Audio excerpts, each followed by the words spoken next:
licenciada Sonia Guamaní Saldaña. Tenga usted muy buenos días, compañeros también. Continuando con las exposiciones determinadas por su programa de segunda especialización en enfermería, en emergencias y desastres, me toca a mi persona exponer el siguiente tema: análisis completos de orina, urocultivo y proteinuria en orina. Bien, como es menester en esta oportunidad, este tema es de suma importancia en nuestra formación profesional, donde comenzaré a dar una breve información sobre que en el trayecto de toda nuestra vida, es decir, en el cotidiano vivir, durante todo el tiempo en que las personas viven, el ser humano se enfrenta pues a múltiples enfermedades, ya sean benignas o malignas, causadas por diferentes microorganismos patógenos, que por la presencia de estos agentes etiológicos y de sus productos dejan una huella, pues hay veces invisible, dentro del organismo. Esto hace que la persona presente diferentes signos y síntomas que ayudan definitivamente mediante una ayuda diagnóstica, que es un examen. En este caso podría ser un examen de orina, un examen de sangre o cualquiera, ¿no?, como una valiosa ayuda para el diagnóstico clínico. Pero esta confirmación para determinar qué tipo de germen nos va a presentar cierta enfermedad requiere pues un diagnóstico de la causa etiológica, ¿no?, que definitivamente va a dar el laboratorio como una asistencia especial en estos casos. Toda esta valiosa información necesaria que realizan los laboratorios de microbiología depende generalmente de la calidad de la muestra recibida, que sea pues una muestra significativa, porque a veces inadecuadamente realizamos una toma de la muestra mal realizada, o tal vez mal transportadas, o tal vez mal etiquetada, lo cual puede determinar un fallo en la identificación, ya sea de la persona que se ha llevado a realizar la muestra o del patógeno que está, digamos, circundando en esa muestra, lo cual puede inducir a cualquier profesional a una equivocación en el diagnóstico e incluso a un tratamiento inadecuado. Asimismo, definitivamente una muestra significativa pues también lo es en el procesamiento de una correcta identificación de aquellos gérmenes patógenos, lo cual es de vital importancia para un correcto tratamiento. Existen definitivamente muchas pruebas diagnósticas que se pueden realizar dentro del ser humano. Por ejemplo, tenemos desde tomografías, ¿no?, rayos X, pruebas de bioquímica sanguínea como glicemia, hemograma, ¿no?, y también pruebas, digamos, en líquidos corporales, en este caso la orina, ¿no?, que es excretada pues por el ser humano. Entonces, en este caso hoy día voy a dedicarme a hacer este tema importante de cómo los gérmenes patógenos podemos llegar a saber si es que efectivamente está circundado esta orina de gérmenes o microorganismos patógenos, ¿no? Lo cual pues va a dar una gran relevancia, no solamente el examen completo de orina, sino también cómo medimos las proteínas en orina, si esto es normal que excrete el ser humano, ¿no? Y lo que es básicamente el urocultivo, que es otra ayuda diagnóstica muy importante, juntamente con el antibiograma, para identificar qué germen en sí y dar un tratamiento más correcto, con una eficacia al 100%, ¿no? A presente vamos a realizar lo que es la primera ayuda diagnóstica, que es el examen completo de orina. Como ustedes entenderán, pues el examen completo de orina es un examen que se realiza para determinar la presencia de microorganismos patógenos en el en el líquido llamado orina. Este líquido definitivamente sale a consecuencia de la filtración de la sangre por laboratorio que tenemos pues en el organismo, que son los riñones, en la cual se va a excretar pues casi el 95% que excreta es básicamente agua, ¿no? Y un 5% es lo que son desechos tóxicos, ¿no? Cuerpos nitrogenados, urea, amoníaco, nitritos, ¿no?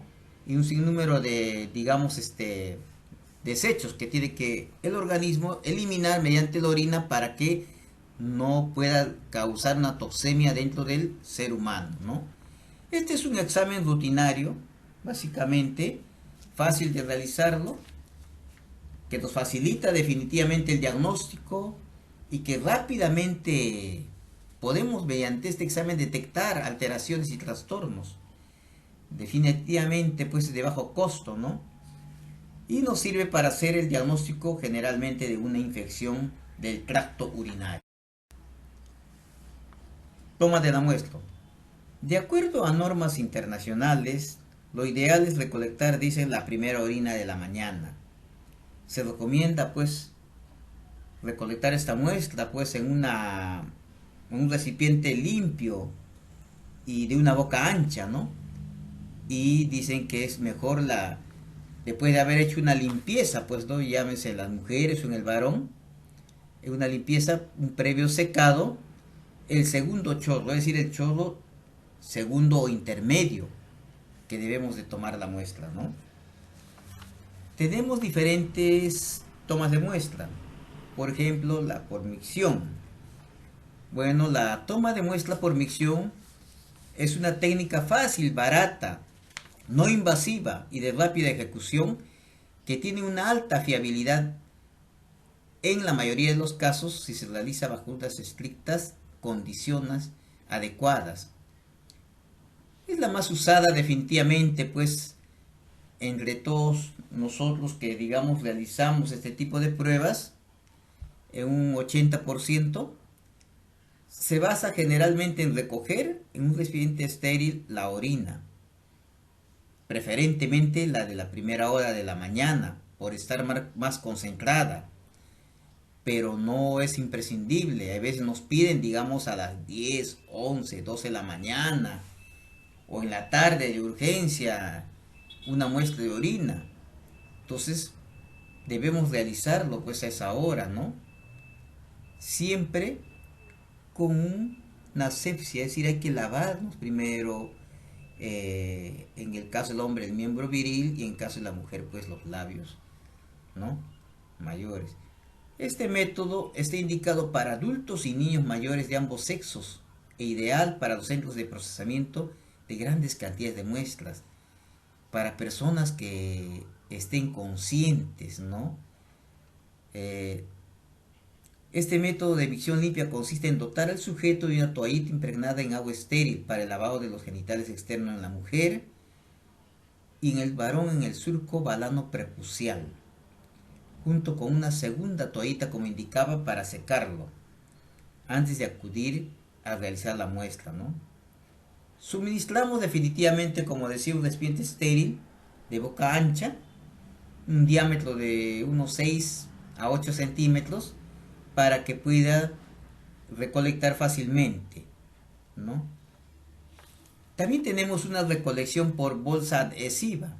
Y como ustedes ven, antes pues no había bolsas adhesivas, teníamos que utilizar el esparadrapo, pero ahora en la actualidad en todas las farmacias se venden, ¿no? Y es evidente que esto es generalmente para personas de avanzada edad o para niños pequeños, lactantes, recién nacidos, ¿no? Siempre es importante realizar el lavado, el aseo correspondiente, y hay que adaptar bien la bolsa en la parte adhesiva, ¿no? Tenemos asimismo la obtención por el sondaje vesical, ¿sí? Bueno, en los hospitales o hay veces hay pacientes que tienen pues sondas vesicales, digamos, de Foley. En este caso, tendríamos que definitivamente no es adecuado, ¿no? Sino que acá debemos de realizarlo mediante un sondaje, utilizando una sonda Nelaton, ¿no? De French 14 para los adultos, para no dañar el meato uretral, y de niños tenemos de diferentes tamaños, ¿no? De 10 French, de 8 French, solamente es previo un lavado y antisepsia, introducir, sacar la orina y retirar la sonda vesical en estos casos, ¿no? Es un método muy importante también, donde básicamente el paciente no puede colaborar, pues, ¿no? O esté con un deterioro sensorial, ¿no? O esté, digamos, bueno, en coma, como estaba diciendo, ¿no? Entonces, cuando la cooperación del paciente no es suficiente, y podemos utilizar esta prueba, generalmente es a pedido a veces del médico, lo cual siempre debe de ser realizado por personal capacitado, en este caso nosotros los enfermeros, ¿no? También tenemos una obtención de muestra de orina por punción suprapúbica, el cual consiste en la recolección de orina directamente de la vejiga, mediante la punción y aspiración del líquido contenido en su interior. Esto es una muestra obtenida por, digamos, invasiva, porque vamos a traspasar la piel, ¿no? Esta técnica invasora generalmente es recomendada en niños lactantes o pequeños en lo que la bolsa adhesiva haya fracasado, o bien a pedido del médico, el cual generalmente lo realiza para que haga una buena muestra, ¿no? Como iba diciendo, la técnica debe ser practicada por un especialista y se debe preparar no solamente al paciente, también el material y también la preparación aséptica del campo, básicamente quirúrgico, donde se va a llevar la punción suprapúbica, ¿no? ¿Sí? Básicamente primero tenemos que delimitar en qué lugar se va a realizar, el cual se hace un lavado con, bueno, iodopovidona. Definitivamente el paciente va a estar en la posición de cúbito supino y en ligero Trendelenburg, ¿no? Se va a introducir mediante una aguja fina por 2 centímetros por encima de esta sínfisis púbica, ¿no? Y primero tiene que realizarse pues una valoración física de parte del especialista, ¿no? Algunos hasta utilizan una ecografía, ¿no? Para verificar si es que hay contenido o no hay contenido, qué cantidad, ¿no? Bien, esta es básicamente la punción suprapúbica, donde que ustedes están viendo, ¿no? Cómo la aguja ingresa en un ángulo de 70 grados, no 90 grados, 70 grados, con dirección hacia la vejiga. Técnica muy aséptica. Se saca la cantidad de 10 centímetros cúbicos como máximo, de 7 a 10, ¿no? Y se retira, nuevamente se hace una antisepsia con iodopovidona y se cubre con gasa y compresión. Tenemos también recolección en forma especial, para lo cual definitivamente es muy frecuente, pues en ambientes hospitalarios de la especialidad generalmente de urología, y hay veces en pacientes ambulatorios, cuando aquellos pacientes generalmente no soportan la presencia de sondas o catéteres de la vía urinaria, o con salida natural, ¿no? O como drenaje de la vía a través de la piel, como catéteres percutáneos a distintos niveles del aparato urinario, sondas de cistostomía, sondas de nefrostomía, sonda de uterostomías que podrían tener, ¿no? La recolección básicamente en este tipo de pacientes siempre debe realizarse por las sondas de salida de la vía natural, ¿no? Eh, Asimismo, por ejemplo, en enfermos con vejigas de sustitución, como íbamos diciendo, ¿no? Donde los cuales el paciente es portador pues de una vejiga ileal o una vejiga de sustitución intestinal con micción por la uretra o abocamiento de los uréteres al sigma, ¿no? Con micción rectal. En el primer caso la orina pues es eliminada o hacia el exterior por un estoma cutáneo y recogida en una bolsa colectora. Sí, se recomienda la recolección de orina para un estudio citobacteriológico definitivamente. Hay que utilizar las bolsas adhesivas previo lavado, como hemos indicado, ¿no? Lavado y de ahí el secado del estoma. Si hay una recomendación, si la evacuación de la orina se efectúa a través del esfínter anal, que actúa como cuello vesical, siempre va a haber una contaminación pues fecal, ¿no? Bien, eh, acá hemos visto en esta diapositiva pues los tipos de recolección en situaciones especiales, ¿no?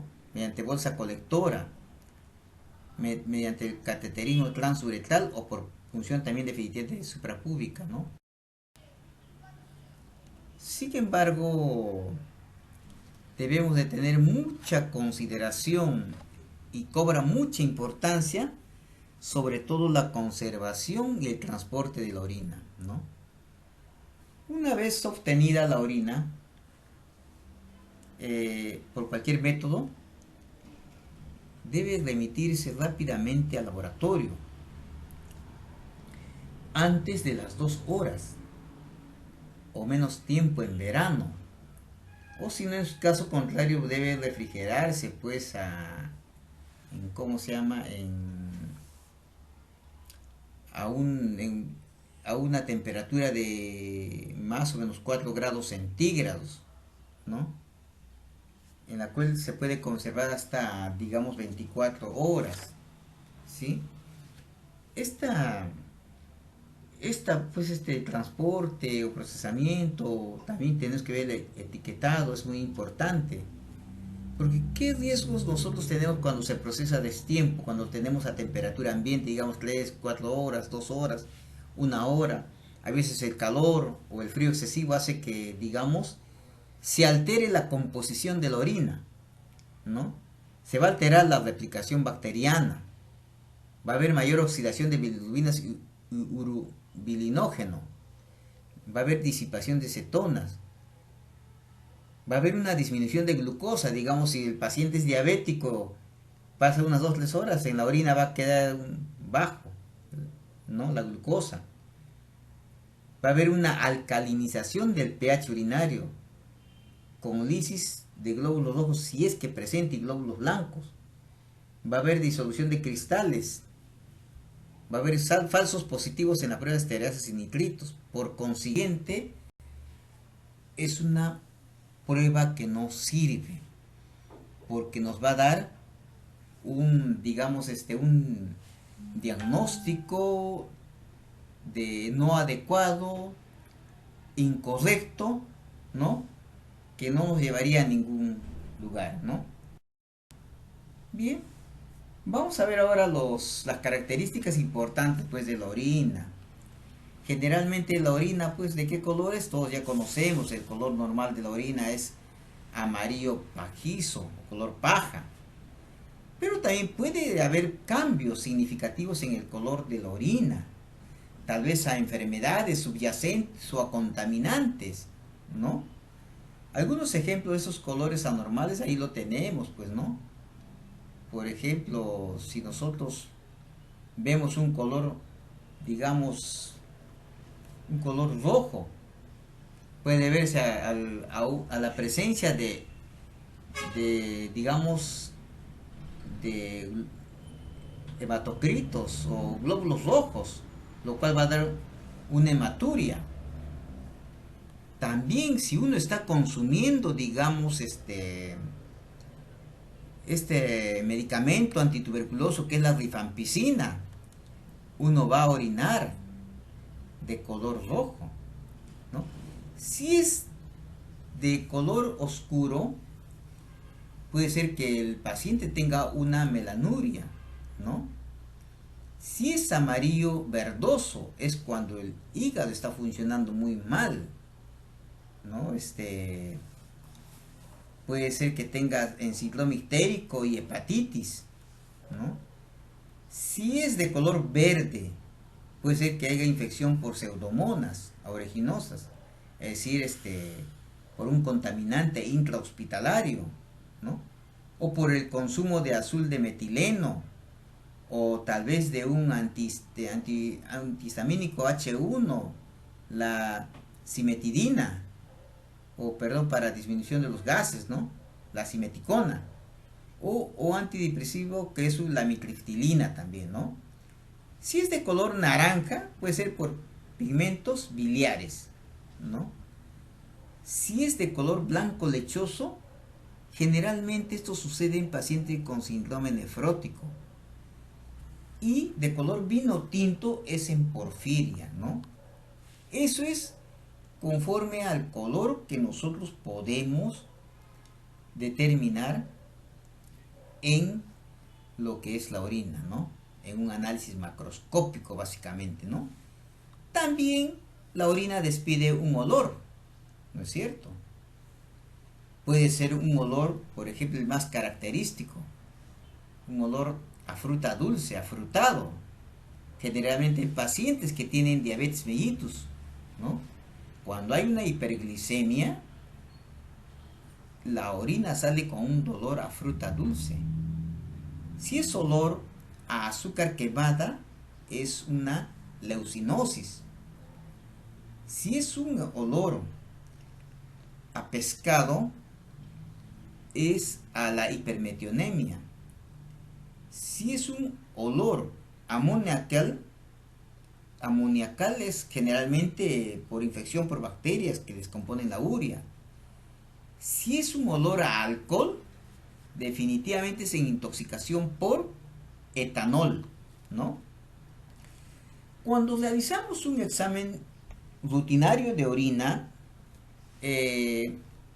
siempre tenemos que ver ciertas determinaciones como el pH, la densidad urinaria, la glucosa, los cuerpos cetónicos, las proteínas, las bilirubinas, los nitritos, los leucocitos, los eritrocitos, el urobilinógeno, la densidad urinaria y si existiera cilindros o no. De primera intención, vamos a definitivamente a ver el pH, ¿no? La orina normalmente tiene un pH de 5.5 a 6.5, ¿no? Un pH muy ácido es menor de 5.5, ¿no? Lo cual sugiere pues que el paciente pudiera tener una acidosis metabólica, una insuficiencia renal y acidosis tubular. Pero en contraposición a eso, si el pH es mayor a 7, es alcalino, ¿no? Se puede ver a alcalosis metabólica. Cuando forzamos orina con diuréticos o alcalosis respiratoria por hiperventilación, ¿no? Después vamos a ver lo que es la densidad en orina. Su valor normal es de 10,10 a 10,20. Podemos decir que si el valor es menor a 10,10, puede haber una relativa hidratación. Y si hay una densidad mayor a 10,20, se debe sospechar deshidratación. Cuando hay deficiencia de hormona antidiurética, la densidad es menos de 10,10, es decir, una densidad baja, ¿no? Proteínas. En general deben ser menores a 10 miligramos por decilitros. Definitivamente vamos a ver esto en un capítulo ya posterior, donde que vamos a definir lo que es proteinuria cuando hay más de 150 miligramos por día, ¿no? Estearasa leucocitaria. Esta sustancia es producida por neutrófilos y por tanto un parámetro para sospechar infección. Bilirrubina y urobilinógeno. Bueno, definitivamente la bilirrubina no conjugada no atraviesa la membrana glomerular. Sin embargo, la bilirrubina conjugada sí pasa el glomérulo, ¿no? Y esta se encuentra aumentada en la orina en pacientes con enfermedades hepatocelulares y en anemias hemolíticas, ¿no? ¿Sí? Bien, también tenemos que ver sobre todo el análisis pues del conteo leucocitario, ¿no? El conteo leucocitario generalmente en los varones debe ser menor de 2 células por campo. En mujeres todavía podría ser hasta máximo 5 células por campo, ¿no? Mucho más allá de eso ya estamos pensando que hay una infección urinaria básicamente leve. Ustedes saben que en los varones la infección urinaria casi es asintomática, ¿no? En cambio en las mujeres sí cursa con dolor de cabeza, fiebre, dolor en sus partes genitales, ¿no? En cambio en el varón no.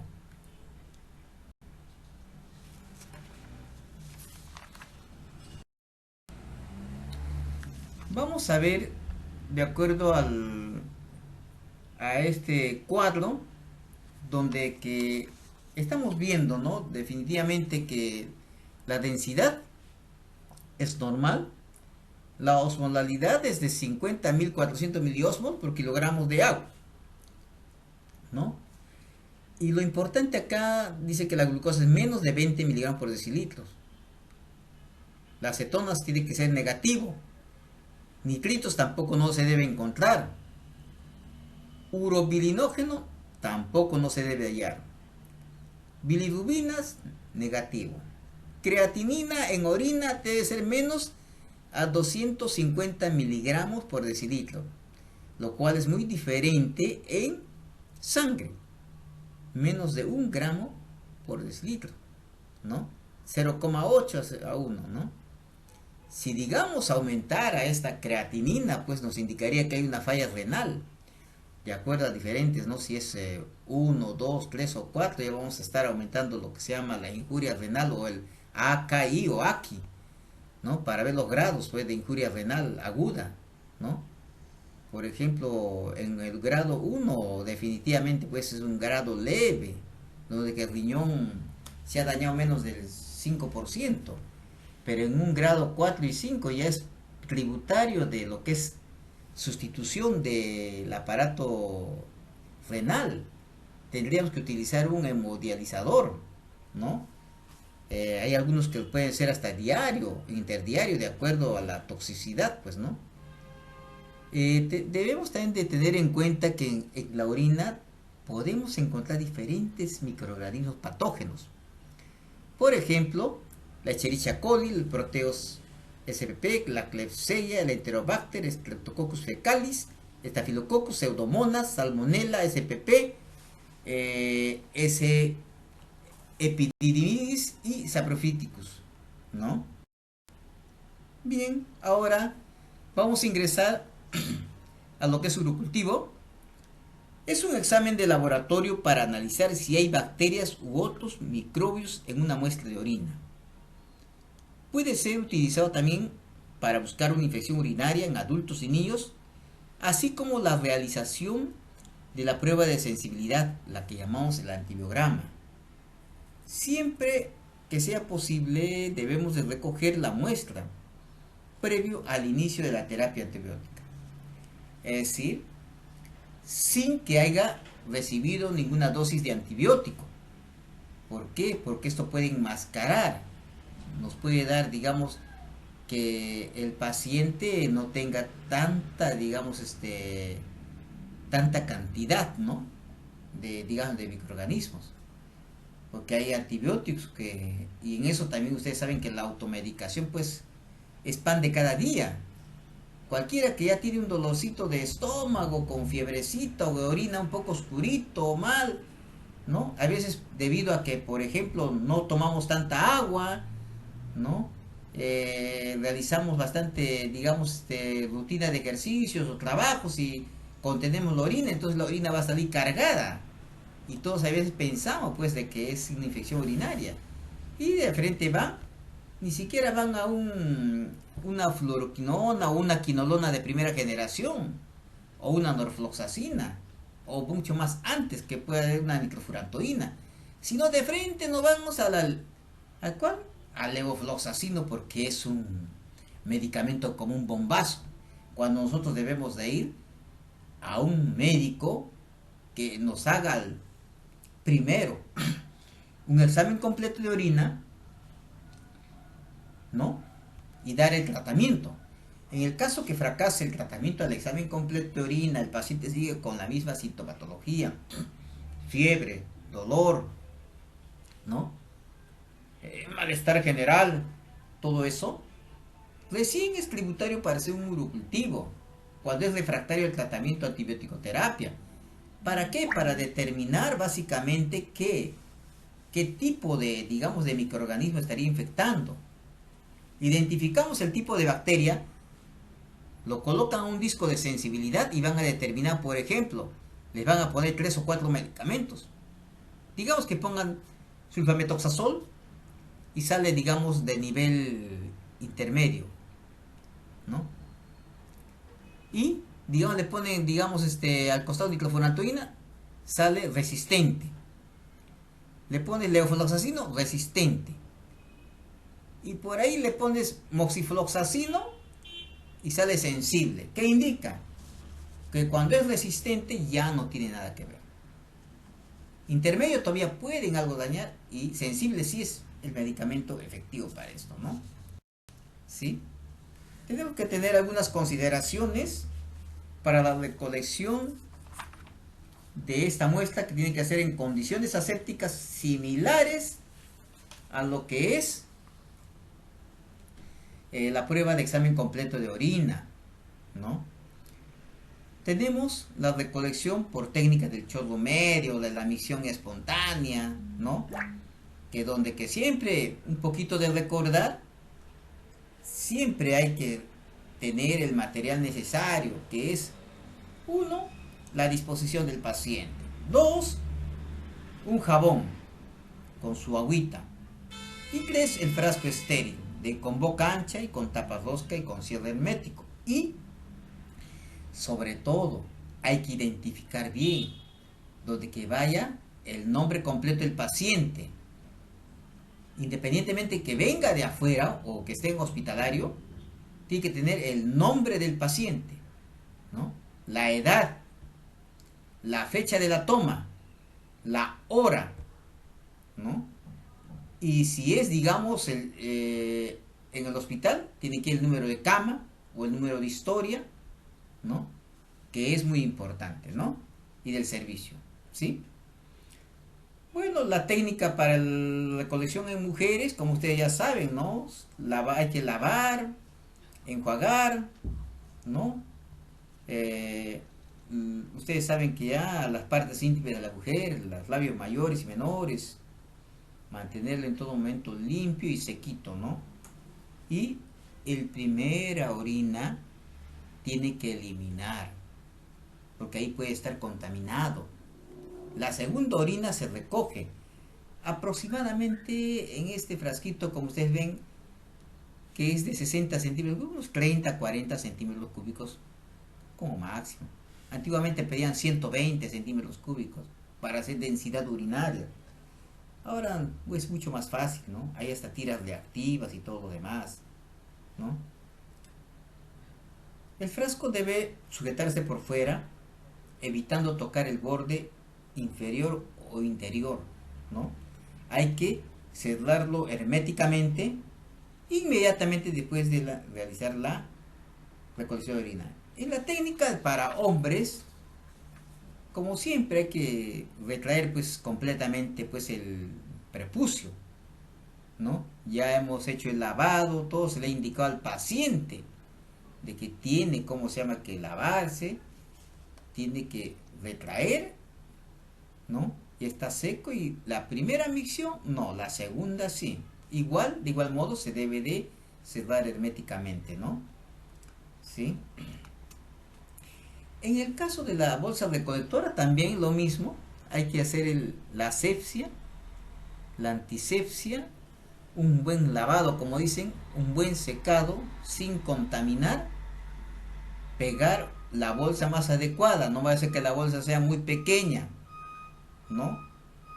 O bien esté, digamos, la bolsa con alguna rasgadura, un hueco que ya no sirva. No, no hay que pegar de esa bolsa, hay que buscar otra, porque se puede contaminar, ¿sí?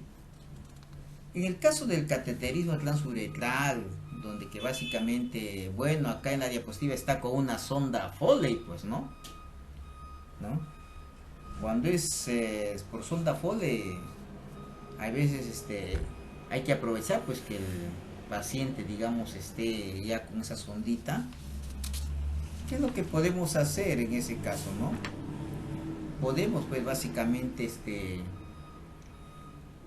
limpiar, pues tiene una goma, ¿no? Limpiar bien la goma, introducir una jeringa y sacar por ahí unos 10 a 15 centímetros cúbicos. O en su defecto, colocar otra sonda.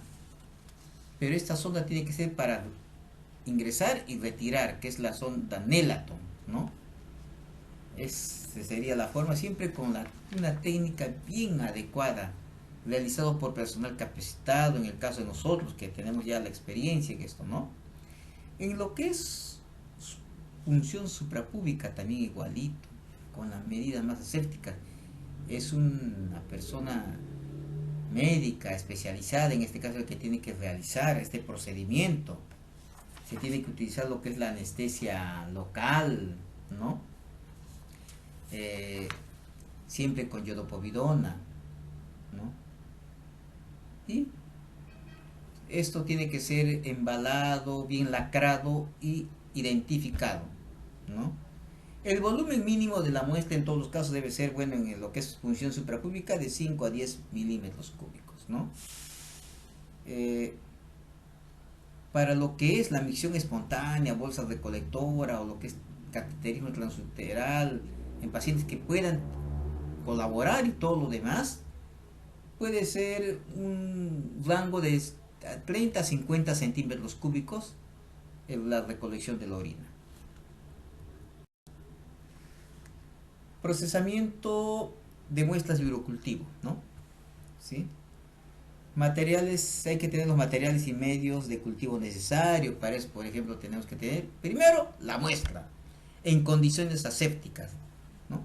Segundo, debemos de tener pues lo que es las placas Petris, las ansas calibradas, acá como estamos mostrando de azul, ¿no?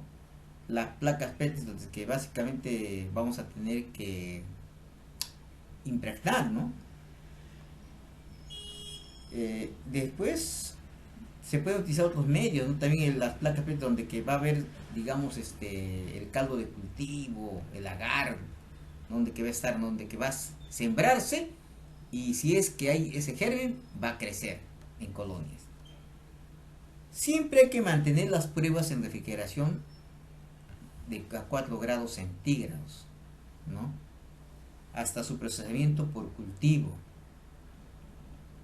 Los cultivos siempre se deben de realizar cerca del mechero de gas, ¿no?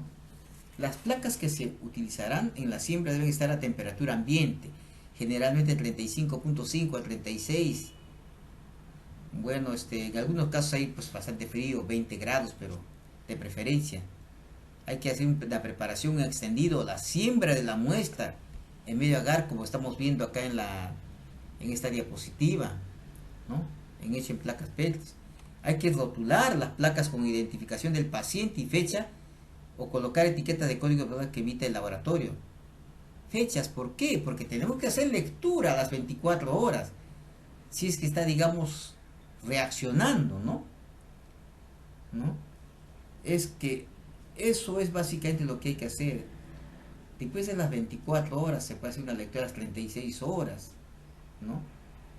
Y hay que incubar pues las placas a 35.5 grados centígrados en condiciones aeróbicas por lo menos las primeras 18 horas. Fíjense que todo esto lo realizamos para identificación de las colonias por número, género y especie y su prueba de sensibilidad en disco, ¿no? También se puede hacer una tinción de Gram, que es de utilidad en los casos de sepsis de origen urinario, pero solo se realizará en caso de que esto sea solicitado por el médico y realizado por un tecnólogo, microbiólogo especialista en estos casos, ¿no? En la cual se puede utilizar la orina, pues unos 10, son 0. Básicamente, primero se hace centrifugar la orina, pues 10 unidades litros de orina y se deja que secar al aire sin tocar, ¿no? ¿No? Y eso también se lee, pues, ¿en dónde? En un microscopio, ¿no? Y ahí vamos a ver la diferentes morfología de que presente, digamos, las bacterias, si es que existiera, ¿no? Es cierto. Como les iba diciendo, las lecturas, pues, se llevan, pues, a las 18 horas, después a las 24 horas, ¿no? Hay unas consideraciones especiales por aquellas muestras que digamos, cuando lees a las 16, 18, 24 horas o provienen de pacientes inmunocomprometidos, deberán ser siempre incubados hasta 48 horas, ¿no?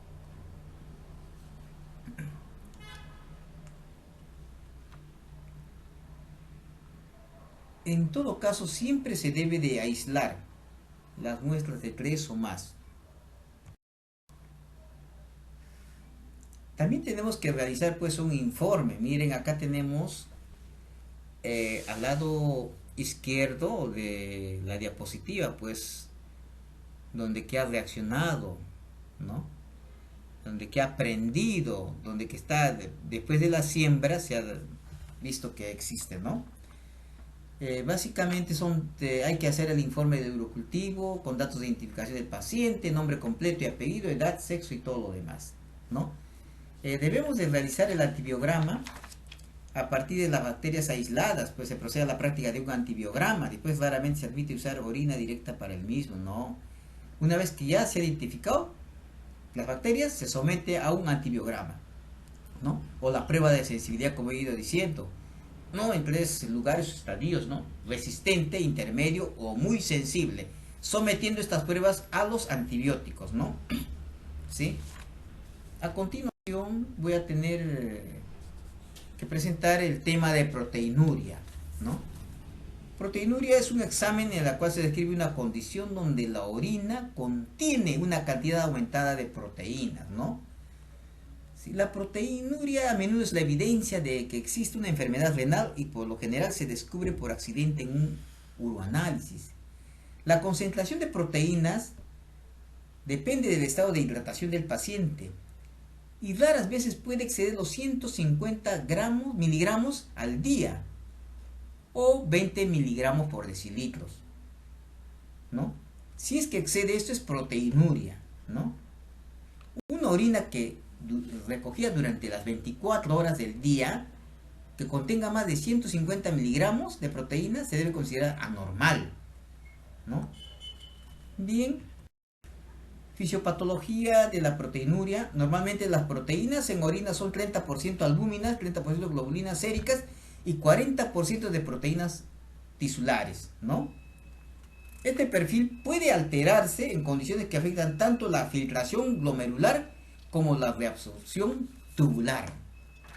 Clasificación de las proteínas. La proteinuria se clasifica en 3 categorías, dependiendo de su origen y de las proteínas excretadas en la orina.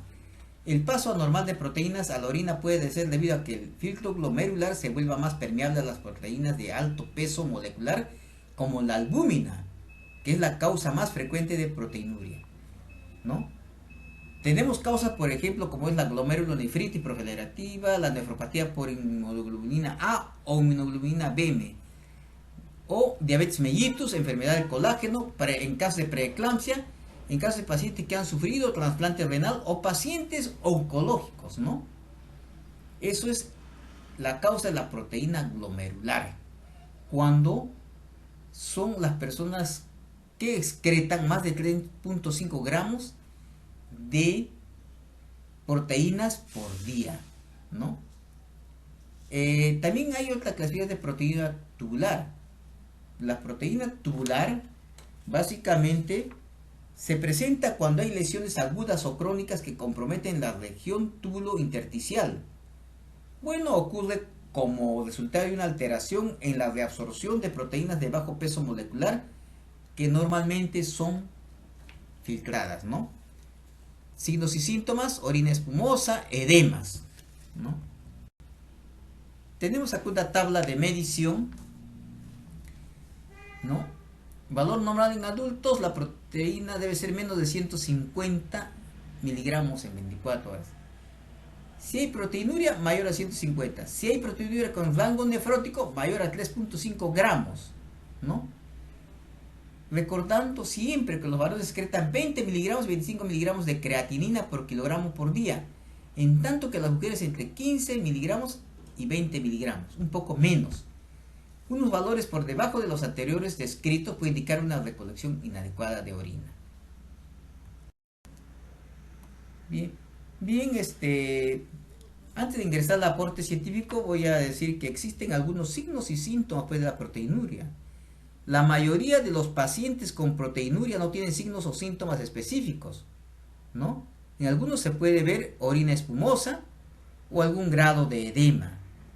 La orina espumosa se debe pues a la presencia de grasas que altera la tensión superficial de la orina, ¿no? En el sedimento urinario la lipiduria aparece como grasa libre, gotas de lípidos, ¿no? Y el edema que acompaña el síndrome nefrótico es debido a la reducción de la presión oncótica debido a la disminución de la albúmina en el torrente sanguíneo, ¿no? También tenemos que medir pues básicamente la orina en 24 horas, ¿no? Empezar a 7 de la mañana y terminar a 7 de la mañana del día siguiente. Voy a realizar un aporte científico después de haber leído muchas bibliografías y sobre todo algunos editoriales, ¿no? He visto un trabajo denominado Plan de Cuidados para un paciente con infección de orina, cuya autora principal es Raquel Turón Monroy, con fecha de aceptación el 13 de octubre de 2020. Esto está incluido en la revista electrónica Portales Médicos con volumen número 20, segunda quincena de octubre del 2020, donde concluye básicamente que las infecciones del tracto urinario, infecciones del tracto urinario, son una de las principales causas de consulta médica. Definitivamente esto es una gran verdad, por un problema infeccioso. Son la segunda causa de prescripción de antibiótico-terapia y se estima que afecta en torno a 150 millones de personas en el mundo, tanto adultos como niños. Debemos de recordar que casi siempre en el trayecto de toda tu vida, siempre la persona tiene una infección urinaria. Si es todavía casado, peor, porque le va a contaminar el varón a la mujer y la mujer al varón, ¿no? Y asimismo refiere que las personas mayores que viven aisladas y que tienen factores de riesgo como fragilidad, dependencia, comorbilidades y deterioro cognitivo y funcional tienen mayor predisposición a padecer infecciones. El deterioro cognitivo en estas personas dificulta muchas veces el diagnóstico de la infección del tracto urinario. Definitivamente, una persona que no esté en sus cabales, que tiene, digamos, dependencia, ¿no? Está sujeto a cuidados por parte de otras personas, ya sea por su edad, ¿no? Personas que, digamos, están ya pues con mayores de 60 años, 70, 80 años, no tienen la fuerza y vitalidad de una persona joven.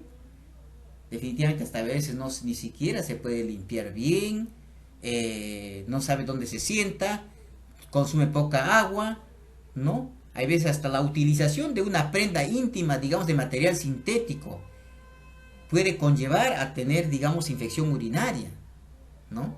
Y mucho más en las personas con fragilidad, pues en los ancianos, ¿no? Por eso yo creo que todas las personas generalmente hemos podido tener una infección urinaria. Raro sería aquella persona que no haya podido tener una infección urinaria, ¿no? Por último, voy a presentar mi plan de cuidados de enfermería, ¿no? Eh, el diagnóstico NANDA, el código 0016, deterioro de la eliminación urinaria relacionado con infección del tracto urinario, manifestado por incontinencia urinaria y retención urinaria u dolor al orinar, ¿no? O disuria, ¿no? Dentro de los dentro de los objetivos que me planteo, ¿no? Eh, tengo que tener, a ver, dos tipos, el NOG, que es los resultados, y el NIC, que es mi intervención. Dentro de los resultados, lo que yo deseo esperar es que haya una buena eliminación urinaria. Mi indicador va a ser que la vejiga se haya vaciado completamente. Siempre tiene que haber un residuo, ¿no? De unos 150 digamos, entre la vejiga, ¿no? Que no haya pérdidas de orina al aumentar la presión abdominal, que disminuya la infección del tracto urinario, ¿no? Y mi intervención va a ser manejo de la eliminación urinaria, ayuden con el autocuidado, micción y defecación, cuidados de la retención urinaria o sondaje vesical intermitente o permanente, y para lo cual tengo que yo plantearme algunas actividades, ¿no? Definitivamente, ¿no? Hay algunas actividades como monitorizar la eliminación urinaria, incluyendo la frecuencia, consistencia, olor, volumen y color según corresponda. Es muy importante el balance hídrico para ver cuánto ingresa y cuánto eliminamos por la orina, ¿no? En qué momentos orino más, ¿no? Si es la cantidad, si es el olor característico, si es el color. Asimismo, tengo que observar si hay signos y síntomas de retención urinaria. Un signo de retención urinaria, que el paciente quiere orinar y haya un globo vesical, para lo cual tengo que palpar. Tengo que observar en el paciente. Va a estar intranquilo, puede estar sudando, ¿no? Explicar al paciente los signos y síntomas de infección del tracto urinario. El paciente tiene que alfabetizarse, tiene que conocer, digamos, qué es una infección urinaria, ¿no? ¿Por qué, digamos, pueda surgir? ¿Por qué la fiebre, el dolor de cabeza? ¿Por qué las molestias a nivel de lo que es cuando uno micciona, ¿no?